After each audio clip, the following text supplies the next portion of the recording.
ওগো আমার ভাইরা, তোমরা আমাকে রেখে তোমরা এখান থেকে চলে যাও, আর আমি এখানে থেকে যাই। ভাইরা গো, আমি যে উটটাতে চেপে এসেছি ওই উটটাকেও তোমরা সঙ্গে করে নিয়ে যাও।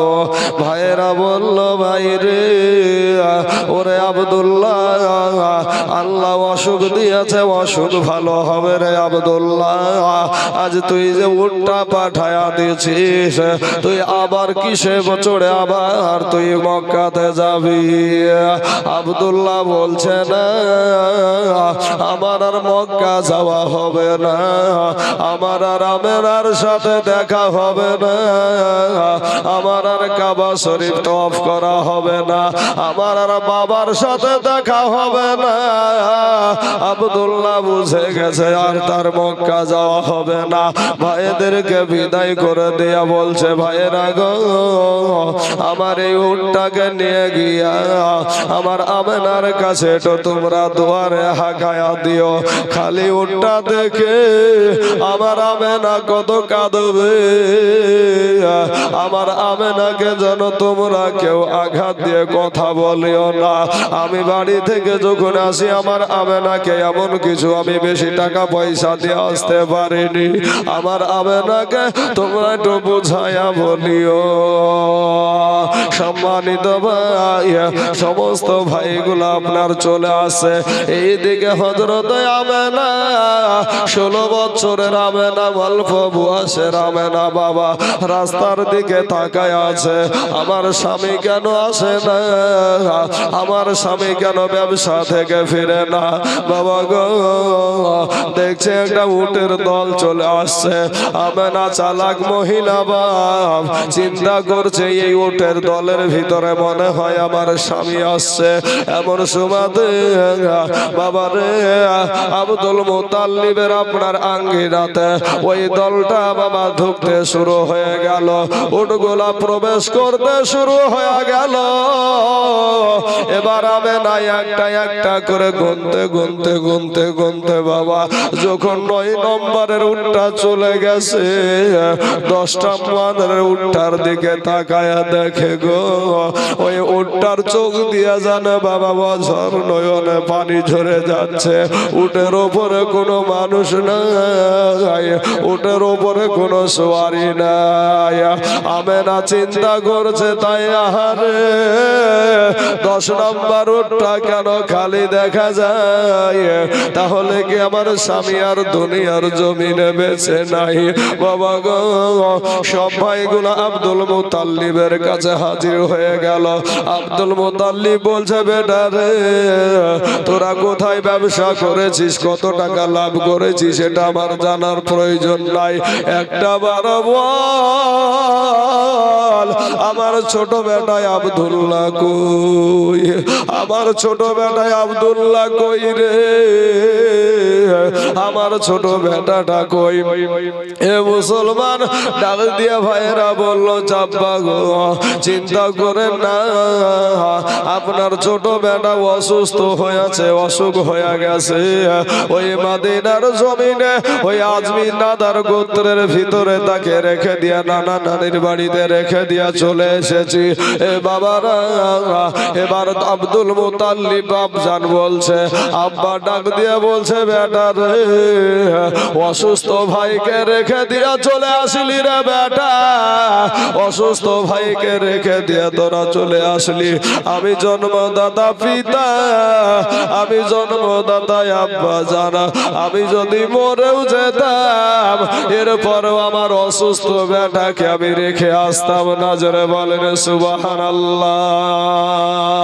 এবার টুক টুক টুক টুক করে আমেনা চলে যাচ্ছে। বাবা আমেনা গিয়া শ্বশুর আব্বাকে জিজ্ঞাসা করছে, আব্বা গো, আপনার তো সব বড় বেটা গুলাকে দেখা যায়, কিন্তু আব্বা গো, আপনার ছোট বেটাটা কই, আপনার ছোট বেটাটা কই? আব্দুল মুতাল্লিব বলছে, আমেনা রে, ওরে বিটি আমেনা, চিন্তা করিস না, তোর স্বামী অসুস্থ হয়ে গেছে, তোর স্বামী অসুস্থ অবস্থায় মদিনার জমিনে রেখে দিয়া চলে এসেছে রে আমেনা। চিন্তা করিস না। আমেনা চোখের পানি মুছতে মুছতে রুমের দিকে চলে গেল বাবা। একদিন গেল, 2 দিন গেল, 3 দিন গেল। হঠাৎ একদিন আমেনা চিন্তা করছে, আরে আমার অসুস্থ স্বামীটা পড়ে রইল মদিনায় আর আমি রইলাম মক্কাতে। আজকে আমার স্বামী যদি আমার কাছে থাকতো, আমি একটু তার সেবা করতাম, আমি একটু নেকি কামায়া নিতাম। মনের কথা নিয়ে কোথায় যাবে বাবা? কার কাছে মনের দুঃখ খুলে বলবে গো? বৃদ্ধ শ্বশুর আব্বার কাছে গিয়ে বলছে, আব্বা গো, আপনার বেটা অসুস্থ অবস্থায় পড়ে রইল মদিনায় আর আমি রইলাম মক্কাতে। ও গো আব্বা, আমার অসুস্থ স্বামীটাকে একটু আমার কাছে আইনা দেন না। আব্বা গো, একটু ব্যবস্থা করে না, আমার স্বামীর একটু সেবা করে নি। আব্দুল মুতাল্লিব বলছে, আমেনা রে, কথাটা তুই খারাপ বলিস নি রে বেটি আমেনা, তবে আমি তোর শ্বশুর আব্বা, আমি চেষ্টা করে দেখছি কি করা যায় রে বেটি আমেনা, তুই চিন্তা করিস না। বড় বেটা হারেসকে ডাক দিয়ে বলছে, বেটা হারেস রে, ওই দেখ আমেনার চোখের দিকে মুখের দিকে তাকানো যায় না রে, ওই আমেনার দিকে আমি তাকাতে পারি না রে। এটা কষ্ট করে আমার একটা কথা তুই মেনে নে রে বেটা। একটা বার তুই মদিনার জমিনে যা আর আমার অসুস্থ আব্দুল্লাহকে তুই কোলে করে নিয়ে তুই বাড়ি চলে আয়, তুই বাড়িতে পৌঁছায়া দেয়া। বাপের কথা বেটা বাবা অমান্য করলো না। এবার বড় বেটা আপনার রওনা দিয়ে দিল। দেখবেন আমাদের সমাজে যদি কেউ মারা যায় গো বাবা, কেউ যদি ইন্তিকাল করে, দেখবেন লাইনবদ্ধ ভাবে সবাই যেমন জানাজার মাঠে যায়, আব্দুল্লাহর বড় ভাই যেন দেখছে বাবা সারিবদ্ধ ভাবে মানুষ চলে যাচ্ছে। একজনকে জিজ্ঞাসা করছে, ভাই কি হয়েছে গো, কি ব্যাপার? ওই মানুষটা বলে, ভাইয়া এখানে কথা বলে সময় নষ্ট না করে একটা নজর যদি দেখবো, মনে করে সামনে আগিয়ে যাও। সামনে গিয়ে দেখছে বাপ একটা খাটলার ভিতরে সাদা কাফন পরিধান করে কে যেন শুয়ে আছে রে বাবা। আব্দুল্লাহর বড় ভাই হারেস বাবা ডাক দিয়ে বলছেন, তোমরা কারা গো, তোমরা কে গো? কাফনের গিটটা একটু খুলে দাও, এই কাফনের ভিতরে কে শুয়ে আছে একটা বার দেখতে দাও।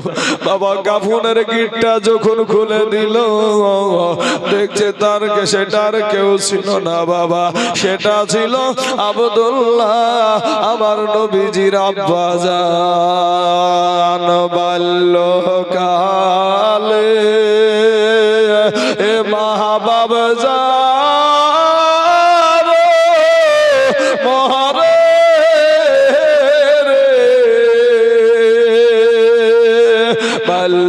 বাল্যকালে এ মা বাবা জান মহারে তাহার মতো দুঃখী নাই রে জগতে, তাহার মতো দুঃখী নাই রে জগতে। আসার কে বড় ভাই জমিনে পড়ে বলে, আব্দুল্লাহ রে, ওরে ভাই আব্দুল্লাহ, এটা তো কথা ছিল না রে ভাই, তুই চলে যাবি দুনিয়া থেকে। দেখবেন আমাদের সমাজে ভাইয়ে ভাইয়ে কথা থাকে না বাবা, ভাইয়ে ভাইয়ে মিল মহব্বত থাকে না, ভাইয়ের সাথে ভাইয়ের রাগারাগি। কিন্তু কোনো অন্য মানুষ যদি ছোট ভাইকে মারে গো, বড় ভাইটার দাঁড়িয়ে থাকতে পারে না, বলে আমার ভাইকে মারিস না রে।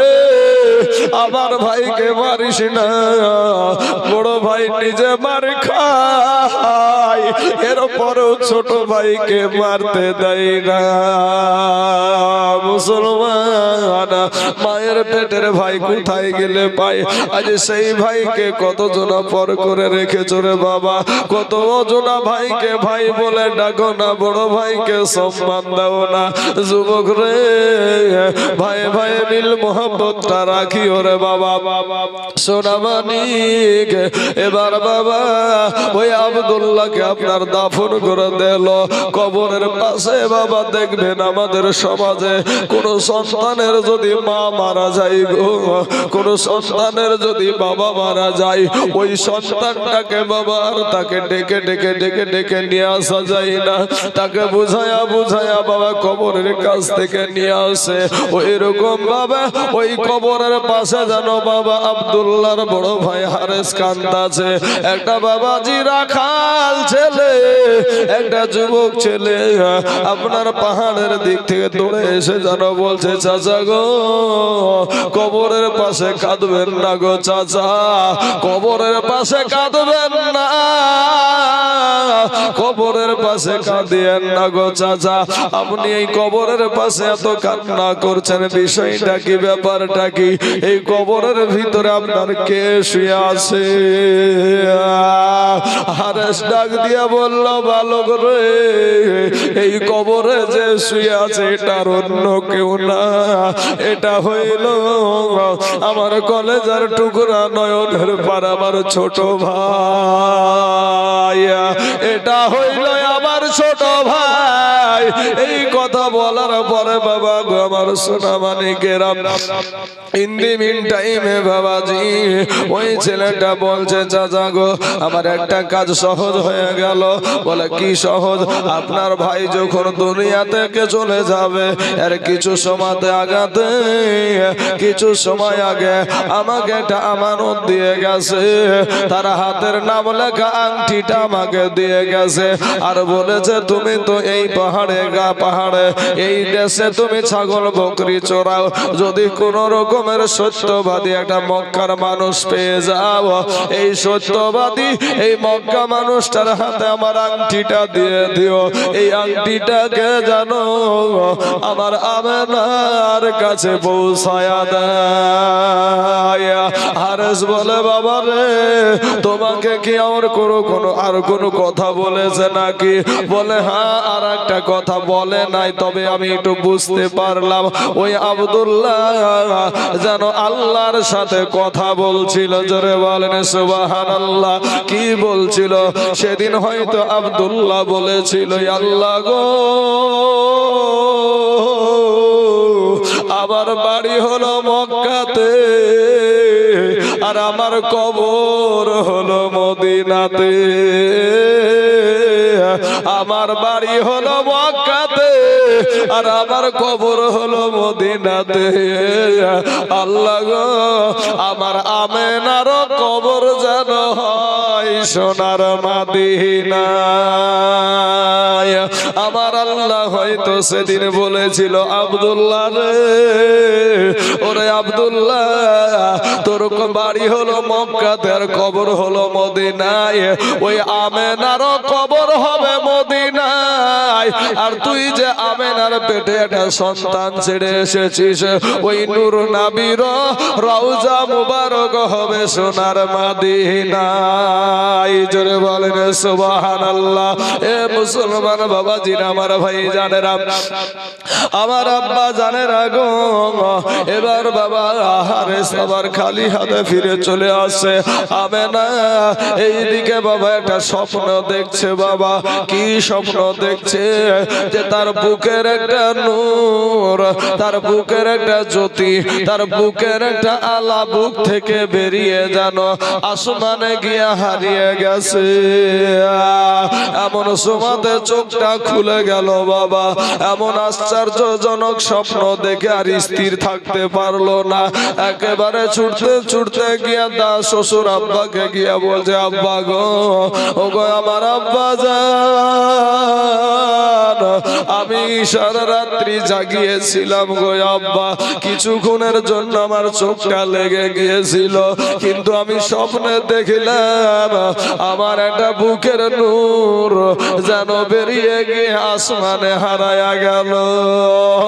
আব্দুল মুতাল্লিব বলছে, আমেনা রে, ওরে বিটি আমেনা, এমন স্বপ্ন কেন দেখলি রে বিটি আমেনা? আমেনা রে, এমন স্বপ্ন কেন দেখলি? স্বপ্ন কেউ ইচ্ছা করে দেখে না বাবা। আমার আমেনাকে, আমার মা আমেনাকে ডাক দিয়ে বলে, বিটি আমেনা, ওরে বিটি আমেনা, তোর স্বপ্ন যদি সত্যি হয়, তোর স্বামী আব্দুল্লাহ আমার বেটা আর দুনিয়ার জমিনে বেঁচে নাই। জোরে বলেন সুবহানাল্লাহ। এ মুসলমান বাবাজিরা আমার, ওই আব্দুল মুতাল্লিব ডাক দিয়ে বলে, আমেনা রে, নারীদের বুকের নূর হলো তার স্বামী। এ মুসলমান বাবাজিরা, স্বপ্নের মাধ্যমে খবর পেয়েছে, বেটা এসে হাজির হলো। বেটা এসে হাজির হয়ে বৃদ্ধ বাবজির বুকের উপরে মাথা দিয়ে বলছে, আব্বা গো, ও গো আব্বা জান, ও গো আব্বা, আমার ভাই আব্দুল্লাহ আর দুনিয়ার জমিনে বেঁচে নাই, আর দুনিয়ার জমিনে বেঁচে নাই। হযরত আমেনা 16 বছরের আমেনা, অল্প বয়সের আমেনা বাবা, টুক টুক টুক টুক টুক টুক করে আপনার কাজ গিয়ে বলছে, আব্বা গো, আপনার বড় বেটা তো দেখা যায় ছোটটা কই গো আব্বা? আব্দুল মুতাল্লিব বলছে, বিটি আমেনা রে, ওরে বিটি আমেনা, তোর স্বপ্নটা সত্য হয়ে গেছে রে বিটি আমেনা। আমার কলেজার টুকরা নয়নের পারা, আমার ছোট বেটা আর দুনিয়ার জমিনে নাই। তবে বিটি আমেনা রে, আমি আব্দুল মুতাল্লিব এখনো বেঁচে আছি রে বিটি আমেনা, তুই চিন্তা করিস না রে বিটি, কান্না করিস না। কিন্তু বাবা মনটা কি আর মানে গো? আমেনা মুখটাকে চোখগুলা মুছতে মুছতে চলে গেছে, একবার জোরে করে কেঁদে ফেলেছে। এমন সময় আব্দুল মুতাল্লিব বলছে, এ বিটি আমেনা, আমি তোর শ্বশুর আব্বা বললাম বিটি রে কান্না করিস না, তুই যদি কাঁদিস রে বেটি, আমি সহ্য করতে পারবো না, ধৈর্য ধরতে পারবো না রে বেটি। আমি তোকে দেখে দেখে আমার আব্দুল্লাহর কথাগুলো আমি তোকে দেখে দেখে সবুর দিয়েছে বড় বেটি আমেনা। এ মুসলমান বাবাজির, আমার ভাই জানেরা, আমার মা খালা গো, এবার বাবা এইদিকে আমার নবী, আপনার নবী, মা আমেনার গর্ভে আমার নবী আব্বা জান দুনিয়ার জমিন থেকে চলে গেল বাবা। সোনা মানি গো, দুনিয়ার জমিনে যারা বাবা নাই, সেই জানে বাবা হারানোর কি ব্যথা। মুসলমান বাবাজি, আমার মা আমেনা, আমার মা আমেনার পেটে হলো আমার নূর নবী, আপনার নবী, আমার নবী বাবা। এইদিকে বাবা আব্বা তো চলে গেল, কিন্তু আমার নবীজি দুনিয়ার জমিনে আগমন করবে। মুসলমান ভাই, তার আগে আমার নবীজির কত মজেজা। আজকে বাবা গো, এই নবীর মোহাব্বতে আমরা যখন দুরুদ পড়ি, এই নবীকে যখন মোহাব্বত করি, ভালোবাসে কথা বলি, কতজনাই আমাদেরকে কত রকমের গালি দেয়, কত রকম ভাবে আমাদেরকে টিটকারি মস্করা করে, নবীর নামে গান করে, ওলিদের নামে গান করে। এরে বাবা, নবীর নামে গান বলবো না, ওলিদের নামে গান বলবো না, তো ওই ওহাবি মোল্লার বাপের নামে গান বলবো নাকি রে বাবা? সোনা মানি গো, আমার নবীজি যখন মা আমেনার পেটে, আমার মা আমেনা যখন রাস্তা দিয়ে চলতো রে বাবা, আর আমেনার পায়ের তলে যদি বাবা পাথর পইড়া যাইতো, ওই পাথরটা একেবারে বাবা মমের মতো নরম হইয়া যেত। জোরে বলেন সুবহানাল্লাহ। এ মুসলমান বাবাজিরা, আমেনার পায়ের তলে যদি বাবা বাবা কাটা ফুটে যেত রে বাবা, ওই কাটাটা একেবারে গোলাপ ফুল হয়ে যেত। তোরে বলেন সুবহানাল্লাহ। হে মুসলমান বাবাজি, আমার সোনা মানিকের, আমার আব্বা জানের আগো, এমন সময় একদিন বাবা হঠাৎ একদিন বাড়িতে একটু পানি নাই, বাড়িতে কোনো ছেলে টেলে নাই, এমন সময় পানির খুব প্রয়োজন। আমার নবীর মা জননীর পানির প্রয়োজন হয়ে গেছে বাবা। আমার নবীজি মায়ের পেটে বাবারে, আমাদের মা আমাদেরকে পেটে নিয়ে কত কষ্ট করেছে, কিন্তু আমেনা বলে আমার পেটে সন্তান আছে, এটা আমি একটুও টের পাইতাম না, কষ্ট পাইতাম না। জোরে বলেন সুবহানাল্লাহ। আর আমার মা কত বমি করেছে, কত কষ্ট করেছে গো। আমার মা চলতে পারে নাই, ফিরতে পারে না, উঠতে পারে নাই, বুঝতে পারে নাই, কত আঘাত, কত কষ্ট, খেতেও পারতো না। মুসলমান যুবক, হযরতে আমেনা যখন পানি আনতে যাচ্ছে গো, এমন সময়তে বাবা তিনজন মহিলা চলে আসছে কুয়ার কাছ থেকে। আস্তে আস্তে মাঝ রাস্তায় যখন দেখা হয়ে গেছে, আমেনাকে ডাক দিয়ে বলছে, বোন আমেনা রে, তুমি পানি আনতে যাচ্ছ না, কোথায় যাচ্ছ রে বোন? বলে, বোন রে, এক ফোঁটা পানি বাড়িতে নাই, তাই একটু পানির জন্য আমি কুয়ার কাছে যাচ্ছি। ওই তিনজন মহিলা ডাক দিয়া বলছে, ভাই বোন আমেনা গো, ওরে বোন আমেনা, আজকে তোমাকে বলবো কি, একটা ফোঁটা পানির কোন লাগান পাওয়া গেল না। এ আমেনা, এত নিচে পানিটা নেমে গেছে, এত নিচে পানিটা নেমে গেছে, পানির কোনো তালাশ পেলাম না। আমেনা বলছেন, দেখ দিনের বোন, আমার পানির বড় প্রয়োজন পড়ে গেছে। আর অমনি বাবা কানে যেন আওয়াজ চলে আসলো, আমেনা গো, আমেনা, তুমি এই মহিলাগুলার কথা শুনবা না রে আমেনা। আমেনা গো, এই মহিলাদের পেটে নবী ভরা নাই গো আমেনা। আমেনা গো, এই মহিলাগুলার মতন তুমি না। জোরে বলেন সুবহানাল্লাহ। বাবা গো, আমেনা ওই মহিলার কথাগুলো আর শুনলো না বাবা, একেবারে কুয়ার কাছে চলে যাচ্ছে। এইদিকে আল্লাহ পাক রব্বুল আলামিন জিবরাইলকে বলে, জিবরাইল রে, তাড়াতাড়ি করে যা, পানিটা নিচে নেমে গেছে। আমার হাবিবের মা পানি নেবার জন্য কুয়ার কাছে যাচ্ছে রে জিবরাইল। এখানে আসার পরে যদি পানি না পায়, আমার হাবিবের মা কষ্ট পাবে। আর হাবিবের মা যদি কষ্ট পায়, তাহলে আমি আল্লাহ কষ্ট পাবো, আমার হাবিব কষ্ট পাবে। বাবা গো, আমেনা গিয়ে দেখছে বাবা, ওই কুয়াতে যেন পানি উপরে উঠে একেবারে উথাল পাথাল খেলতে আরম্ভ করেছে। জোরে বলেন সুবহানাল্লাহ। এমন সুমাতে আমেনার কানে আওয়াজ আসলো, আমেনা গো, তোমাকে বালতিতে দড়ি বাঁধতে হবে না, কারণ বালতিতে যদি ভাই দড়ি বাঁধা হয় আর কুয়া থেকে যদি পানি উঠানো হয়, তাহলে বারবার বাহিস মেরে মেরে তুলতে হবে। আর বাহিস মারে মারে তুলতে গিয়ে যদি পেটে বাবা ব্যথা লাগে, পেটে যদি ধাক্কা লাগে, আমার ওই আমেনাকে বলছে, আমেনা গো, আমেনা তোমাকে দড়ি বাঁধতে হবে না।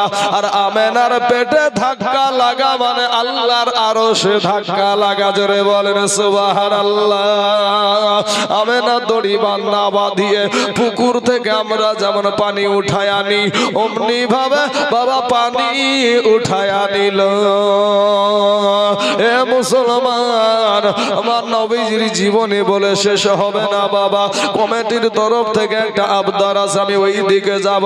তবে বাবা গো, আমার নবীজির মাঝেজার কথা আর একটু বলি বাবা। আপনি দুনিয়াতে এসেছেন, আমিও দুনিয়াতে এসেছি বাবা। আপনার বাবা এসেছে, আপনার মা এসেছে, আপনার বিবি এসেছে, আপনার সন্তান এসেছে। এ বাবা রে, আমার নবী যেদিন দুনিয়ার জমিনে আগমন করবে,